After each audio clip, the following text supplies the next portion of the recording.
We're just days away from reaching 1,000 subscribers. If we hit this goal in the next 15 days, we'll be able to keep the channel running and continue bringing you these stories. Your subscription makes all the difference. It's quick and helps us enormously. The Captain's Honor. Chapter 1. The Loyalist's Burden. The winter of 1778 had settled over the Hudson River Valley like a death shroud, bringing with it the harsh realities of a war that had already stretched on for 3 bitter years. The small town of Millbrook, New York, found itself caught between shifting battle lines, its residents forced to navigate the treacherous waters of divided loyalties as Continental and British forces alternately occupied and abandoned the strategic crossroads. Captain Jonathan Whitmore of the 3rd New York Continental Regiment had taken temporary command of the town, following a skirmish that had driven out a small British garrison.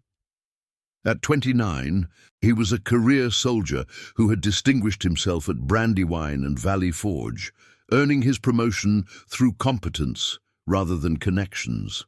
Tall and lean from years of military campaigning, with dark hair tied back in a queue and intelligent brown eyes, he commanded respect through his fairness and his unwavering commitment to the cause of American independence. It was this commitment to justice that had brought him to the modest frame house on King Street on this frigid February morning. Reports had reached him that some of his soldiers had been requisitioning supplies from Loyalist families with excessive enthusiasm, using their temporary authority to settle old scores and line their own pockets. Such behavior not only violated his sense of military honor, but threatened to turn neutral townspeople into active enemies of the Continental cause. The house belonged to Mrs. Margaret Ashford, widow of Dr. William Ashford, who had served as the town's physician until his death from fever the previous autumn. Dr. Ashford had been a known loyalist, treating wounded British soldiers and speaking openly of his belief that rebellion against the Crown was both illegal and immoral. His widow, left alone to manage his medical practice and care for their 10-year-old son Daniel, found herself bearing the burden of her late husband's political allegiances.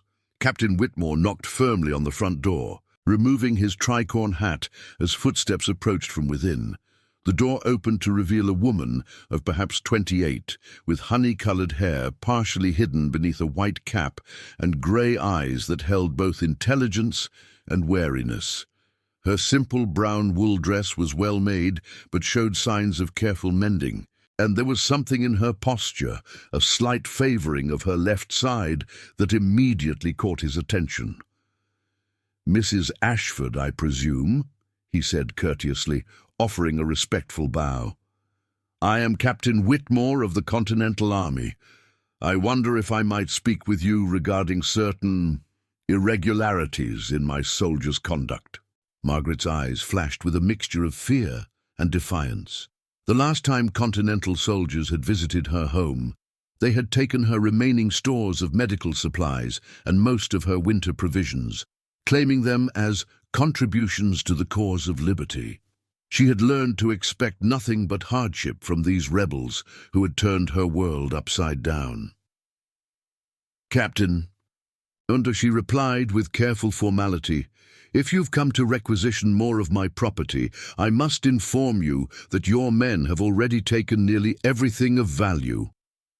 "I haven't come to take anything, ma'am. Rather, I've come because I have reason to believe that some of my soldiers may have overstepped the bounds of proper military conduct." He studied her face more carefully, noting the barely visible discoloration along her left cheekbone and the way she instinctively kept her right arm close to her side. "Might I come in? What I have to discuss would be better addressed privately." Margaret hesitated, clearly reluctant to invite a Continental officer into her home, but the kindness in his voice was unexpected, and she recognized that refusing might bring worse consequences than compliance. "Very well, Captain, but please keep your voice down. My son is upstairs with a fever, and I would prefer not to disturb him." Captain Whitmore entered the modest parlour, immediately noting the signs of genteel poverty that marked so many Loyalist households. Fine furniture that had obviously been sold or confiscated, leaving behind pieces of lesser quality, empty spaces on the walls where portraits or mirrors had once hung, the desperate tidiness of someone trying to maintain dignity despite reduced circumstances. "Mrs. Ashford," he began gently, "I'll speak plainly. I have received reports that some of my men have been inappropriate in their requisitions from Loyalist families. If you have experienced any difficulties of this nature, I need to know about it immediately." Margaret stiffened, her hand moving unconsciously to her ribs, where a particularly vivid bruise lay hidden beneath her stays. "I'm sure I don't understand your meaning, Captain." "Ma'am, with respect, I can see that someone has struck you recently." His voice was quiet but firm. "The bruising on your face, the way you hold yourself, these are not the results of a household accident. If one of my soldiers has laid hands on you, I assure you he will face the full consequences of military justice." "And what would be the point of such a report?" Margaret asked bitterly. "I am the widow of a known Loyalist in a town occupied by Continental forces. Who would believe my word against that of your soldiers? Who would even care if they did?" Captain Whitmore was struck by the resigned despair in her voice. Here was a woman who had clearly suffered abuse but expected no justice, no protection from the very forces that claimed to fight for liberty and justice. "Mrs. Ashford, I understand your skepticism, but I give you my word as an officer and a gentleman that any man under my command who has abused you will be held accountable, regardless of your political sympathies or those of your late husband." "Why?" The question burst out of her before she could stop it. "Why would you care what happens to the widow of a man you would have considered a traitor?" Captain Whitmore was quiet for a moment, considering his answer.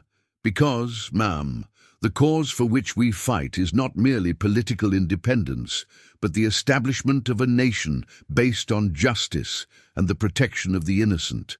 If we allow our soldiers to abuse defenseless women, regardless of their political beliefs, then we become no better than the tyrants we seek to overthrow."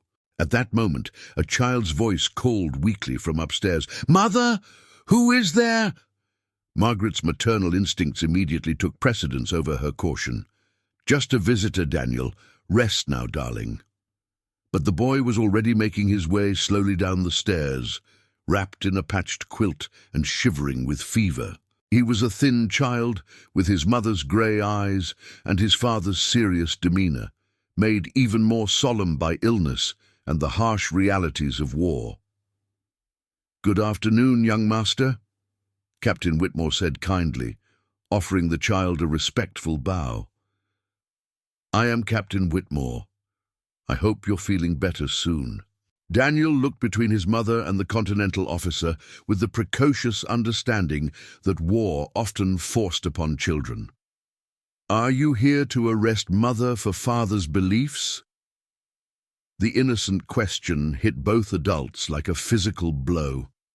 Margaret quickly moved to her son's side, and Captain Whitmore felt something twist in his chest at the child's matter-of-fact acceptance of such a possibility. "No, son," he said gently.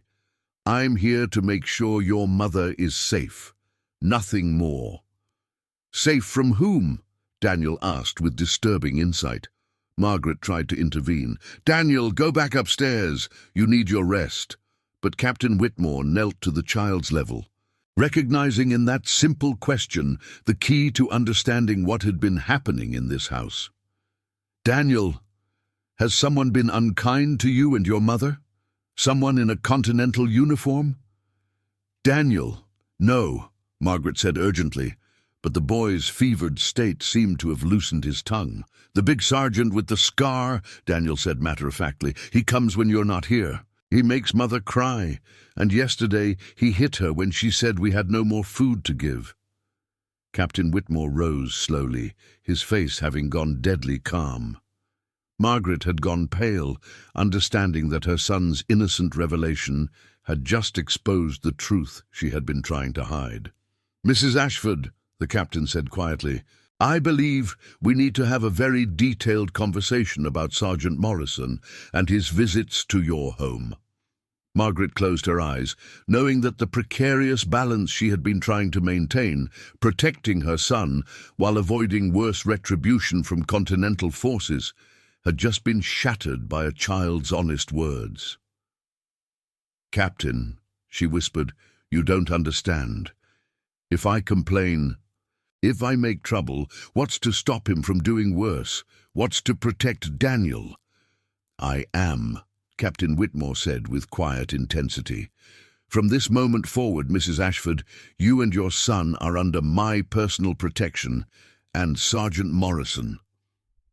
He paused, and when he spoke again, his voice carried the steel of absolute authority. "Sergeant Morrison is about to learn that there are consequences for forgetting what it means to be a soldier in the cause of liberty rather than a brigand in uniform."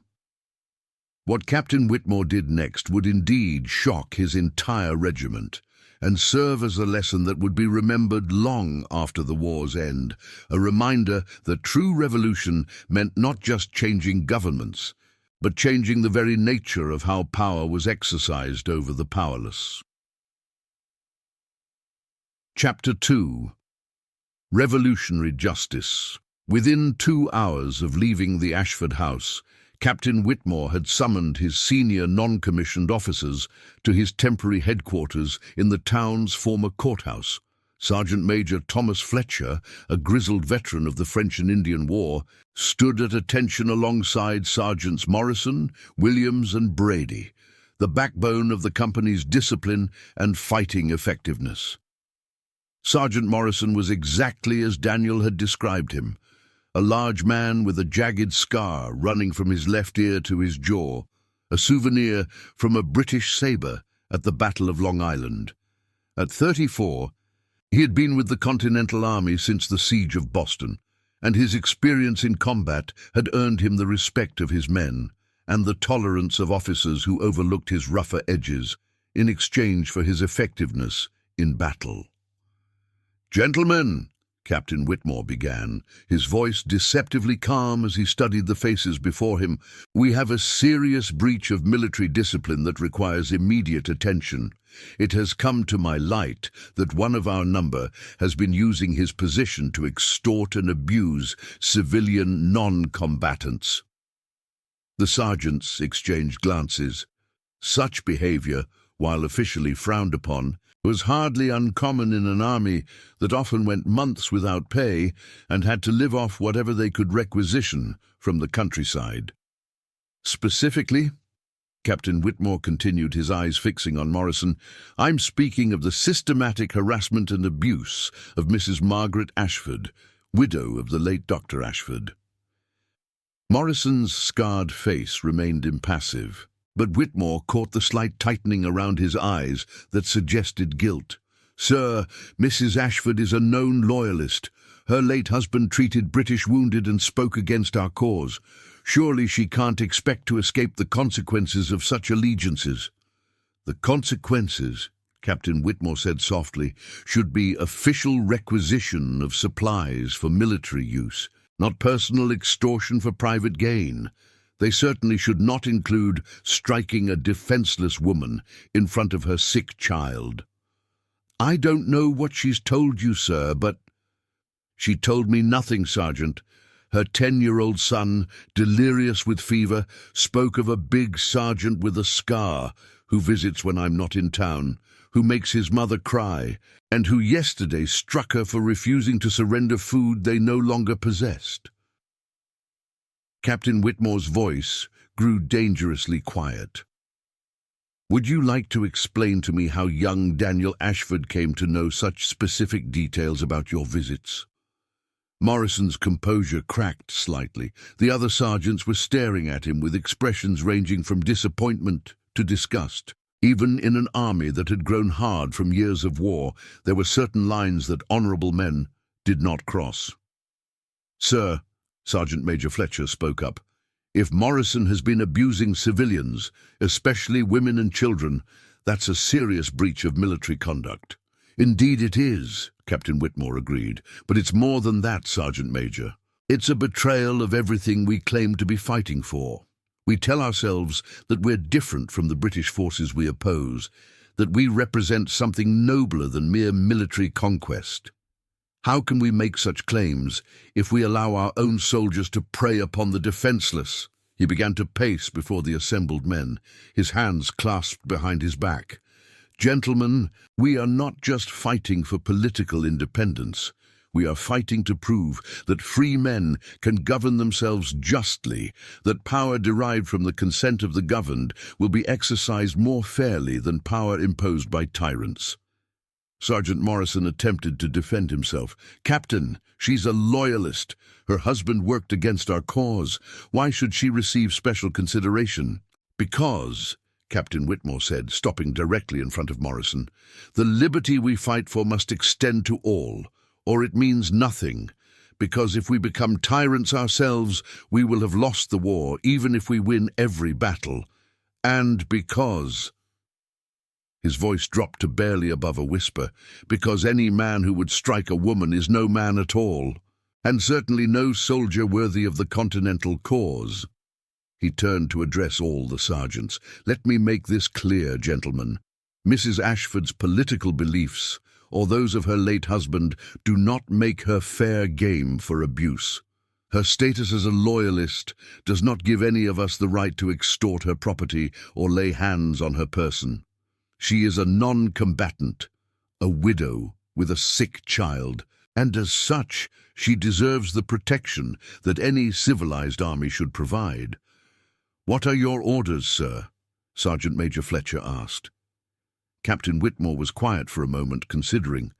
Military law gave him broad authority to deal with disciplinary issues, but the decision he was about to make would send shockwaves through the entire regiment. "Sergeant Morrison will be reduced to the ranks, effective immediately," he announced. "He will forfeit 1 month's pay, to be given to Mrs. Ashford as compensation for the property he has extorted. He will also face 10 lashes for conduct unbecoming a non-commissioned officer." The assembled men drew in sharp breaths. While flogging was not uncommon in military discipline, it was usually reserved for more serious crimes like desertion or mutiny. To order such punishment for the abuse of a loyalist civilian was unprecedented. "Furthermore," Captain Whitmore continued, "Private Morrison will publicly apologize to Mrs. Ashford in front of the entire company. He will acknowledge his wrongdoing and beg her forgiveness for bringing dishonor upon the Continental Army." "Captain," Morrison protested, his face flushing red, "you can't be serious. Make me grovel before a loyalist woman. The men will see that justice applies equally to all ranks." Captain Whitmore cut him off sharply. "They will see that we are not common brigands who prey upon the innocent, but soldiers in service of a cause greater than ourselves." He gestured to Sergeant Major Fletcher. "Have the company assembled in the town square in 1 hour, and send word to Mrs. Ashford that her presence is respectfully requested, to witness the proceedings." As the sergeants filed out, Fletcher lingered behind. "Sir, if I may speak freely." "Of course, Sergeant Major. Some of the men may not understand this decision. Morrison has been with us since Boston. He's saved lives in battle, shown courage under fire. They may see this as excessive punishment for dealing harshly with a loyalist." Captain Whitmore moved to the window overlooking the town square, where his soldiers were already beginning to gather in response to Fletcher's orders. "Sergeant Major, what do you think we're fighting for?" "Independence, sir. Freedom from British rule." "And what does that freedom mean if we don't extend its protections to all who live under our authority? What kind of nation are we building if we allow might to make right, if we permit the strong to prey upon the weak simply because they hold different political beliefs. Fletcher considered this for a moment. You're saying that how we treat our enemies defines who we are. Exactly. Mrs. Ashford may be a loyalist, but she's also a widow trying to care for her sick child in the midst of a war she didn't start. If we can't protect such people from our own soldiers, what moral authority do we have to govern them? An hour later, the company assembled in the town square under a grey February sky. Margaret Ashford stood at the edge of the formation, wrapped in a worn woolen cloak and holding her son's hand. Daniel, still weak from fever, but determined to support his mother, watched with wide eyes as Captain Whitmore addressed the soldiers. "Men," the captain began, his voice carrying clearly across the square, "we gather today to address a serious breach of military discipline and honor." Private Morrison stepped forward. Morrison, now stripped of his sergeant's stripes, moved reluctantly to face the assembly. His fellow soldiers watched in confusion and growing unease as they began to understand that something unprecedented was about to occur. "Private Morrison," Captain Whitmore announced, "you stand accused of abusing your military authority to extort property from civilians and of striking a defenseless woman. How do you answer these charges?" Morrison glanced around at his comrades, seeing no sympathy in their faces. The Continental Army might be rough and undisciplined by European standards, but they still had a code of honor that most of them tried to uphold.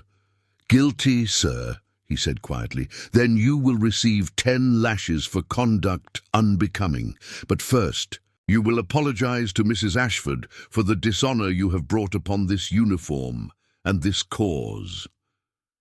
Morrison turned to face Margaret, his scarred face burning with shame and anger.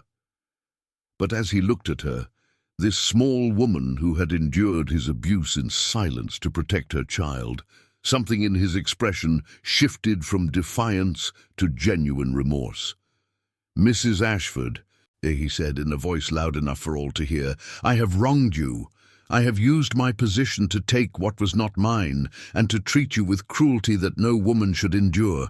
I beg your forgiveness and swear that such behavior will never happen again." Margaret looked up at him, then at Captain Whitmore, then at the circle of Continental soldiers watching this extraordinary scene. When she spoke, her voice was clear and dignified. "Private Morrison, I accept your apology, and I thank you, Captain Whitmore, for reminding us all that honor and justice are not the exclusive property of any political faction." As Morrison was led away to face his punishment, Margaret found herself looking at Captain Whitmore with new eyes, seeing not just the enemy officer she had expected, but a man who valued justice more than politics and honor more than the easy cruelties that war made possible. The flogging that followed would be remembered by every man present, not for its severity, but for what it represented. The radical idea that the cause of liberty required those who fought for it to be better than their enemies, not just stronger. Chapter 3. Unlikely Allies. In the days following Morrison's public punishment, the atmosphere in Millbrook had shifted in ways that surprised both Continental soldiers and local residents. Word of Captain Whitmore's unprecedented defense of a Loyalist widow had spread throughout the town, creating ripples of confusion, admiration, and controversy that touched every household.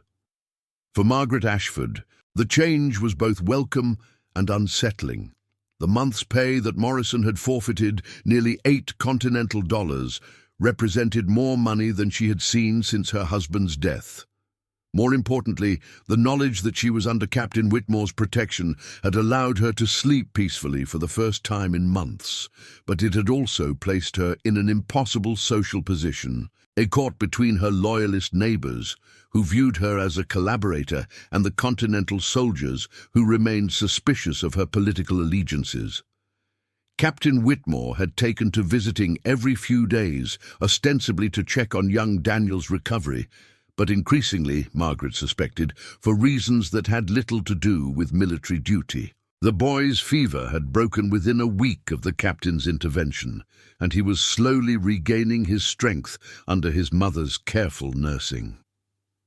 On this particular March morning, Margaret was tending her small kitchen garden when she heard familiar voices from the front of the house. Moving to investigate, she found Captain Whitmore engaged in earnest conversation with Daniel, who was bundled up on the front porch, enjoying the first warm sunshine in weeks.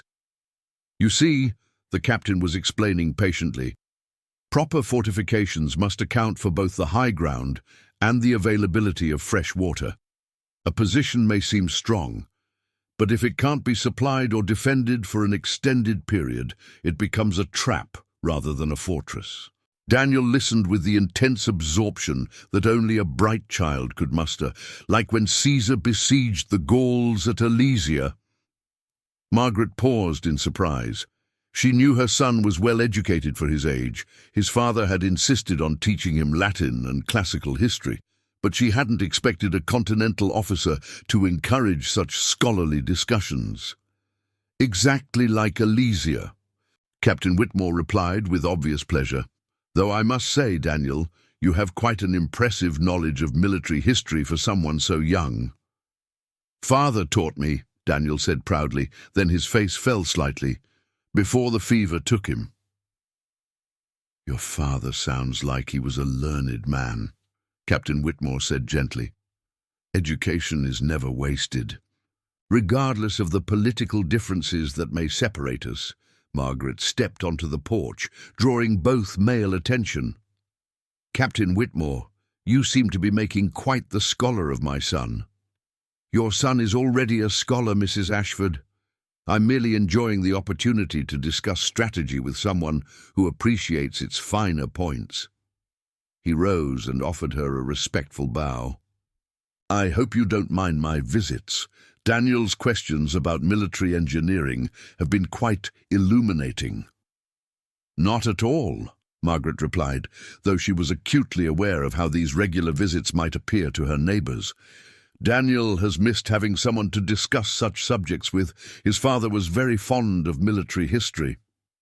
"So I've gathered.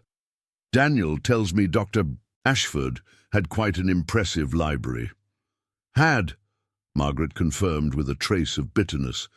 "Your predecessor, Captain Morrison, the previous Continental commander, considered books a luxury that Loyalists could ill afford. Most of the collection was confiscated as unnecessary luxuries." Captain Whitmore's expression darkened. "That was unfortunate and contrary to proper military conduct. Books, especially medical texts, should never have been seized." "Medical texts were exactly what I expected him to take," Margaret said. "Father's medical journals, his anatomy texts, his pharmacology references, all could have been useful to your army surgeons, but Captain Morrison seemed more interested in taking anything that might have value, regardless of its practical use." "What sorts of books were taken?" Margaret thought for a moment. "Histories, mostly, classical literature. Father had first editions of several Roman authors, some Greek medical treatises, even his copy of Plutarch's Lives, hardly the sort of reading that would threaten military security." Captain Whitmore was quiet for a moment, then said carefully, "Mrs. Ashford, would you mind if I asked you about your late husband's medical practice? I don't mean to pry, but we've had several men fall ill with camp fever, and our regimental surgeon is inexperienced." Margaret studied his face, recognizing genuine concern beneath the careful formality. "What would you like to know?" "Daniel mentioned that your husband treated fevers with willow bark tea and certain other remedies. Our surgeon has been bleeding the patients, but they seem to grow worse rather than better." "Bleeding weakens patients who are already fighting infection," Margaret said immediately, then caught herself. "That is, my husband believed that the body needed strength to fight illness, not additional weakness." "You speak as if you learned his methods." "I assisted him for nearly 10 years, Captain. I may not have formal training, but I learned to recognize symptoms and prepare remedies." She hesitated, then added, "If your men are suffering from camp fever, bleeding them will likely kill more than it saves." Captain Whitmore made a decision that surprised even himself. "Mrs. Ashford, would you be willing to examine some of our sick men? Unofficially, of course. I realize it's highly irregular to ask a civilian, especially a Loyalist civilian, to treat Continental soldiers. But if you could save lives—" Margaret stared at him in amazement. "You would trust me to treat your men? Aren't you afraid I might harm them deliberately? Are you the sort of person who would harm sick men, regardless of their politics?" "Of course not, but surely you can see how others might question." "Mrs. Ashford," Captain Whitmore said quietly, "in the past weeks, I've watched you nurse your own son back to health with patience and skill that impressed our own surgeon.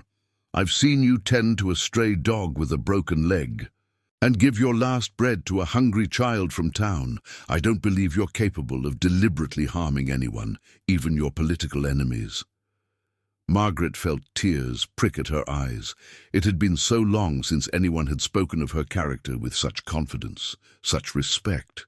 The war had reduced her to a single identity, Loyalist widow, in the eyes of most people. To have someone see her as she truly was, as a healer and a human being, was almost overwhelming. "Very well," she said softly. "I'll examine your sick men, but I'll need certain supplies.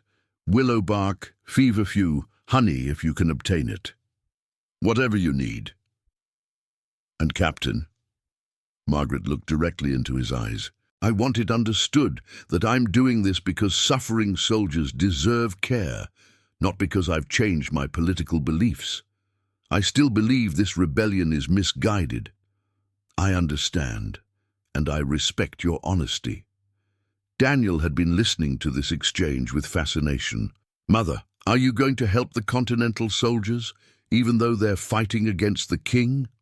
"Yes. Oh, darling, because sick people need healing, regardless of which side they fight for." "Father would have done the same," Daniel said with certainty. "He always said that a physician's oath was to heal, not to judge." Captain Whitmore looked at the boy with new understanding. "Your father sounds like he was a man of principle, Daniel. Even if I disagreed with his politics, I can respect his dedication to healing." As Margaret gathered her medical supplies and prepared to visit the Continental camp, she found herself looking at the conflict around her with new eyes. Perhaps there was room, even in the midst of war, for people of opposing beliefs to find common ground in their shared humanity. And perhaps, she thought, as she watched Captain Whitmore's gentle interaction with her son, the lines between friend and enemy were not as fixed as she had once believed. Chapter 4. Love in the Time of Revolution. Spring had finally arrived in the Hudson Valley, and with it came news that would change everything for both Margaret Ashford and Captain Jonathan Whitmore. Washington's army was stirring from their winter quarters, and all Continental forces were being recalled to join the summer campaign. Captain Whitmore had received orders to march his company north to Albany within a fortnight, leaving Millbrook to whatever British forces might choose to reoccupy it. Over the past month, Margaret had become an unofficial medical advisor to the Continental forces, saving the lives of at least a dozen soldiers with her knowledge of fever treatment and wound care. Her presence in the military camp had caused considerable controversy among both Continental soldiers and local Loyalists. But Captain Whitmore's unwavering protection had silenced most criticism. More importantly, the undeniable success of her treatments had earned her grudging respect from even the most skeptical of the soldiers. For Margaret, these weeks had brought a transformation she never could have imagined. Working alongside the Continental surgeon, teaching soldiers to prepare proper medications, seeing gratitude in the eyes of men she had been taught to consider enemies, it had awakened something in her that had been dormant since her husband's death. She felt useful again, valued for her abilities rather than defined solely by her political allegiances. The growing bond between herself and Captain Whitmore had not gone unnoticed, either by his men or by the townspeople.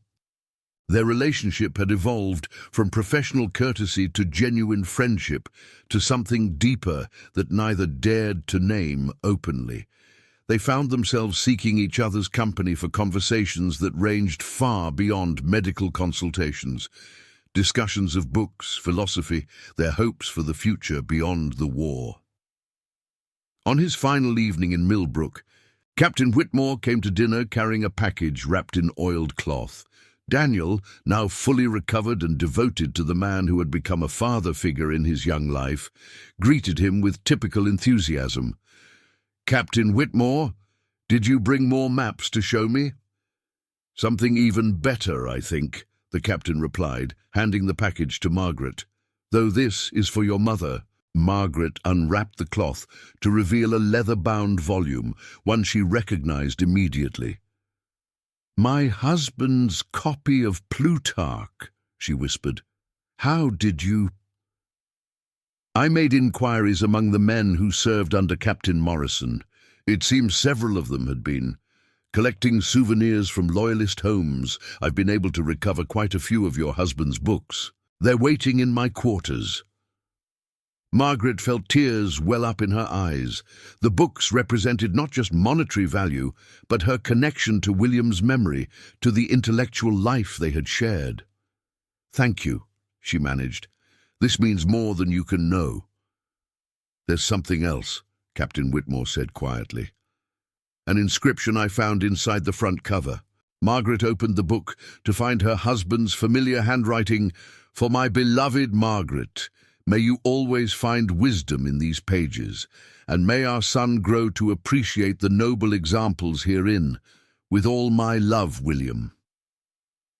The tears came freely then, and Captain Whitmore moved instinctively to comfort her, his arms encircling her in an embrace that felt both protective and deeply intimate. Daniel watched with the serious expression of a child who understood more than adults often gave him credit for. "Mother," he said softly, "Father would want you to be happy." Margaret pulled back to look at her son, then at Captain Whitmore, whose brown eyes reflected the same confusion of emotion she was feeling. "Daniel, what do you mean?" "I mean that Father loved you, and he would want someone to take care of you and make you smile again, and Captain Whitmore makes you smile." The innocent observation hung in the air between them, forcing both adults to confront feelings they had been carefully avoiding. Margaret felt her cheeks burn with embarrassment and something else, a recognition that her son had spoken a truth she had been afraid to acknowledge. "Mrs. Ashford," Captain Whitmore said carefully, "perhaps we should discuss." "Jonathan," she said, using his given name for the first time, "we can't. You know we can't. You're a Continental officer. I'm a Loyalist widow. When the war ends—" "When the war ends," he said firmly, "such distinctions may matter less than they do now. Margaret, these past months have shown me something I never expected to find. In you, I've discovered not just a skilled healer and a woman of courage, but someone whose company I treasure above all others.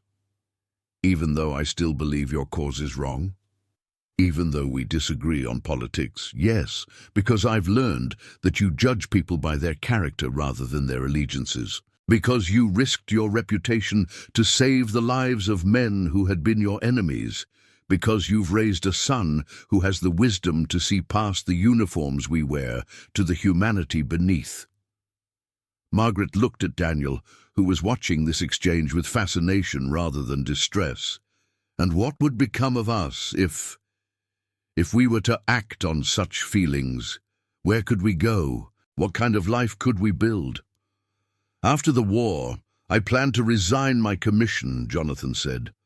"I've been thinking of going west, perhaps to the Ohio Territory. New lands, fresh starts, places where people can make their own way without the burden of old loyalties and ancient grievances. You would leave the army, give up your career. For the chance to build something new with you and Daniel? Yes. He took her hands in his, noting how naturally her fingers intertwined with his. Margaret, I know I'm asking you to trust in an uncertain future. I know I'm asking you to overlook the fact that we've been on opposite sides of this conflict, but I'm also offering you my protection, my devotion, and a life where you'd never have to apologize for your intelligence or hide your abilities. And Daniel would become my son in every way that matters. I'd love him and guide him as if he were my own blood. Jonathan looked at the boy, who was listening with obvious approval. If he'd have me, that is. Daniel's response was immediate and heartfelt. I'd like that very much, sir. Mother needs someone to take care of her, and I think Father would approve of you. Margaret felt her carefully constructed world of certainties crumbling around her. Everything logical in her mind insisted that this was impossible. A Continental officer and a Loyalist widow, two people on opposite sides of a war that had torn apart families and communities. But her heart, her wounded and carefully guarded heart, recognized something it had thought lost forever, the possibility of love and happiness. Yes, she whispered. Yes? Yes, Jonathan. If you'll have a stubborn Loyalist woman who still thinks your rebellion is misguided, then... Yes. He kissed her then, softly but passionately, while Daniel cheered, and the future spread before them like an uncharted territory full of possibility. The next morning, as the Continental Company prepared to march north, a small ceremony took place in Margaret's parlour. Captain Whitmore and Margaret Ashford were married by the regimental chaplain, with Daniel as their witness and Major Fletcher standing as best man. The bride wore her best dress, a simple blue cotton that made her eyes shine like sapphires. The groom wore his dress uniform, but had already made arrangements to resign his commission as soon as military circumstances allowed. As the regiment began its march toward Albany, Margaret and Daniel stood at the town limits, watching the blue column disappear into the morning mist. Margaret wore Jonathan's ring on her finger and his promise in her heart that he would survive the war and return to claim his family. Mother, Daniel asked, do you think people will understand? A Loyalist and a rebel getting married. Margaret thought of the man who had seen bruises on a Loyalist woman and chosen to offer justice rather than exploitation, protection rather than punishment, love rather than hatred. Someday they will, darling, she said with quiet conviction, when this war ends, and people remember that we're all Americans, regardless of which side we fought for, when they understand that honor and decency matter more than politics.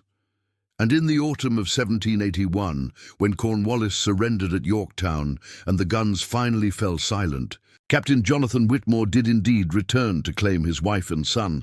Together, they traveled west to the Ohio Territory, where they built a new life in a new land, proving that sometimes love could triumph over even the deepest political divisions, and that the true spirit of revolution lay not in changing governments, but in changing hearts. Their marriage became a symbol of hope in the post-war years, proof that Americans could choose reconciliation over revenge, understanding over hatred, and love over the divisions that had once seemed impossible to bridge.